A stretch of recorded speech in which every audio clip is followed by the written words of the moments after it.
to anyone watching this. My name is Dave Reynolds. I'm the founder of Raw Travel. We're a travel and tourism business based on the Mornington Peninsula in Australia, and we run hiking trips around the world. Hi, I'm Judy McBride. I am the Child Rights and Community Development Specialist at Tony's Chocolonely. We are an impact company that makes chocolate, and we're based in Amsterdam in the Netherlands, and we source our cocoa from Ghana and Ivory Coast. Okay, here we are with Mercedes Birello. Mercedes is Human Resources Head of CookMaster, an Argentinian B Corp. So hi, Mercedes. Hi, how are you, Pancho? Thanks. I'm really fine. Yeah, at Cook, we make remarkable food for your freezer that looks and tastes like you made it at home. So we started from a little kitchen in North Kent about 24 years ago now, and we now have 2 large kitchens in Sittingbourne, North Kent, and 1 down in sunny Somerset. And we make our food and freeze it on site. We then distribute our food to our 90 plus shops across the country, as well as a fast growing family of concessions where we sell our food. And we also have a very fast growing home delivery service, so e-commerce. Well, here at Raw, we've stated our business purpose is creating transformative journeys that benefit both people and planet. We've always applied a very inclusive definition of people that takes into account all of our supply chain and staff, not just our customers.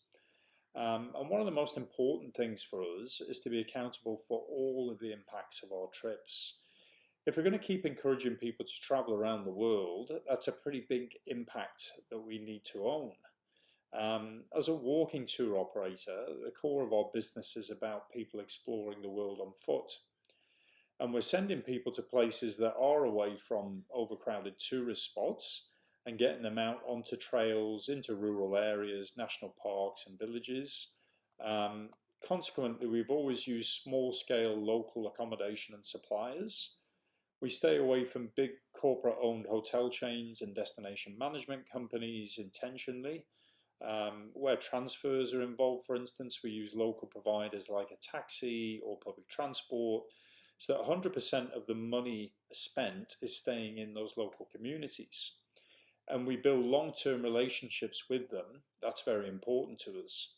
So business is done on a very personal level. We're not signing contracts at big international travel conferences, which is incidentally how many of the big players typically operate. So by its very nature, what we do supports grassroots business. It's very low impact and sustainable. So far, so good. When we looked at sustainability and started measuring our carbon footprint, the biggest part for us was taking into account that our customers travel by plane to get there. And if you have a goal of being carbon neutral, we felt it was a bit disingenuous to ignore that part of the puzzle. So in 2019, we said we'd not only measure and offset the carbon footprints of the trips that we ran, but that we'd also offset any flights that we booked for our customers. Well, SDG 8 on decent work is actually core to our very being at Tony's. We were established 15 years ago now to prove that it is possible and profitable to make 100% slavery-free chocolate. We go where the issues of child labour and forced labour are most prevalent, and where 60% of the world's chocolate is sourced, and that's 2 countries, Ghana and Ivory Coast.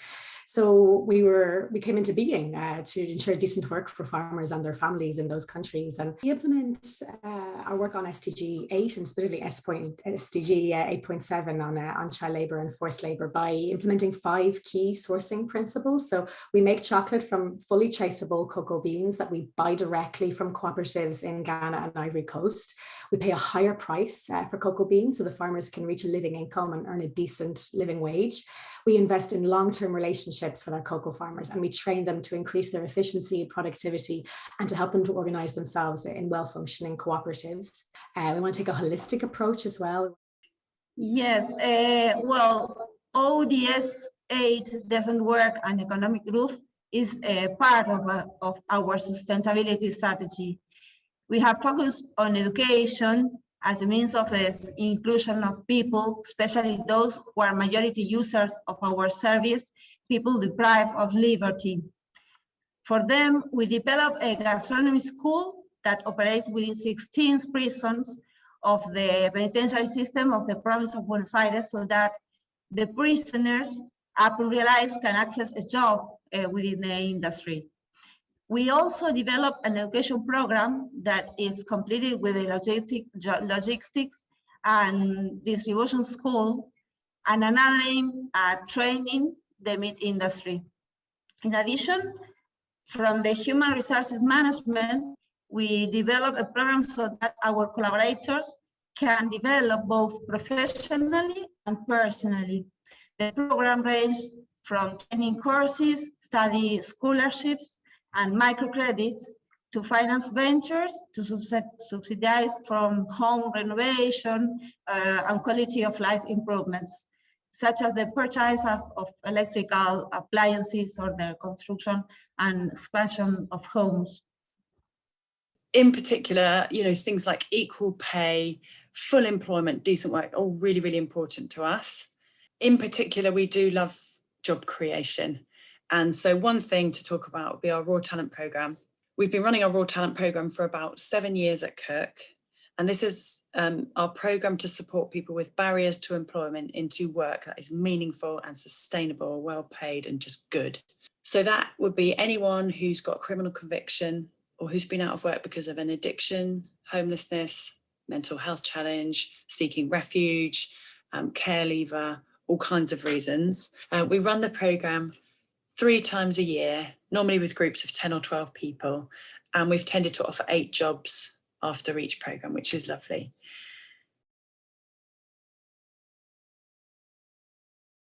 Well, it provides purpose and meaning to the work of the people in our business, knowing that they're contributing to a worthwhile goal in the biggest terms of societal and human progress. We've been quite successful, we think, in creating a positive impact on raising awareness of the inequalities in the cocoa supply chain, issue awareness on the need for a living income for farmers, about poverty and the challenges that it creates for farmers and their families.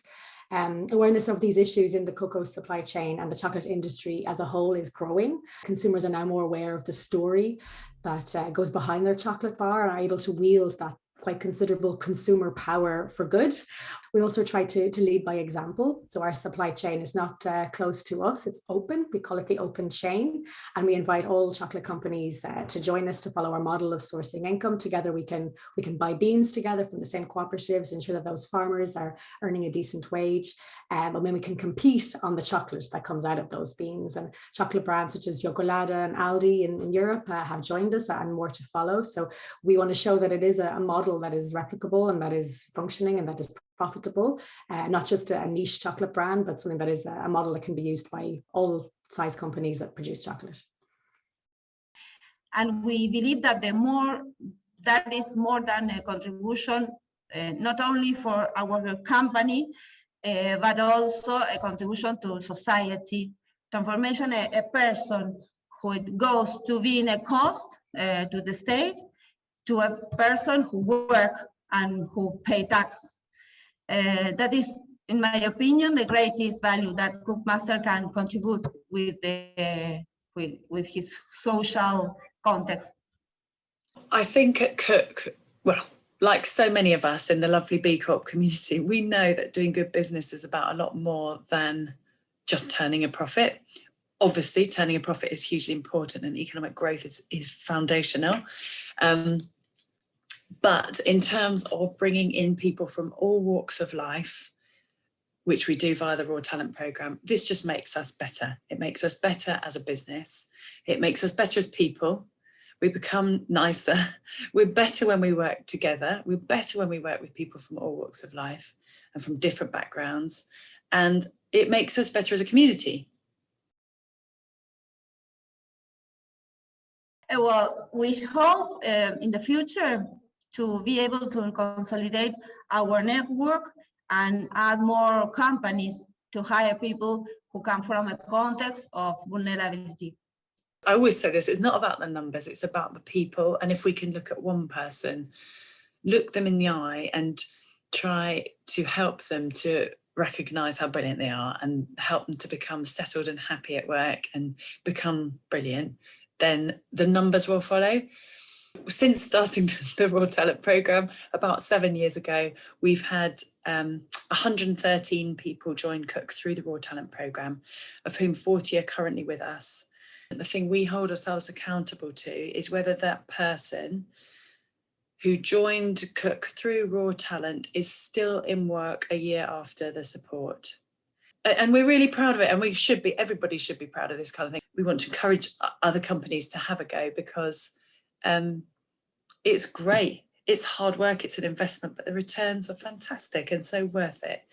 Going forward, we would like to extend what we do to specifically to the youth community. So the SDG 8, to do with promoting youth employment, education and training, is a next step for us to grow into.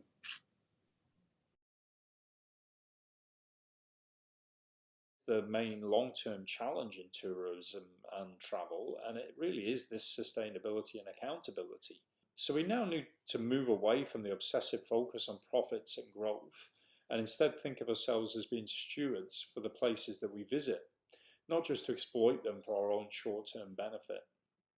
I think there are two sort of sets of challenges faced by the cocoa industry. There are, of course, the sustainability challenges, creating a living income for farmers and their families, earning a living wage.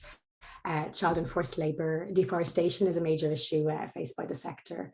But also industry-wide, we're working in an industry that is very focused on profit maximalisation. Initiatives are not always sort of systematic or sustainable or long-term, which is what we try to do through our sourcing principles, and take a truly sustainable approach that is embedded at every level of our supply chain, and not sort of ad hoc or temporary, from bean to bar, as we say. So we want to push our industry companions to be bolder and more ambitious in their aims to really change the cocoa industry for good for all, for everyone, from the farmer to the consumer. The challenges are many. Sustaining the profitability of the business while respecting our purpose has been an interesting job. I believe that the most important challenge is to sustain these achievements and improve year after year to reaffirm our contribution as the best company of the world. I think at the moment, I would say it's recruitment. Like so many industries, we've got an amazing network of suppliers. They're just brilliant. And we work really hard, our supply team work really hard to nurture relationships brilliantly with them. But it's hard to get certain ingredients and certain things that we need at the moment. And growing is a joy. We are growing. We're growing quickly, and that comes with certain challenges, which are lovely challenges to have, but they're there nonetheless.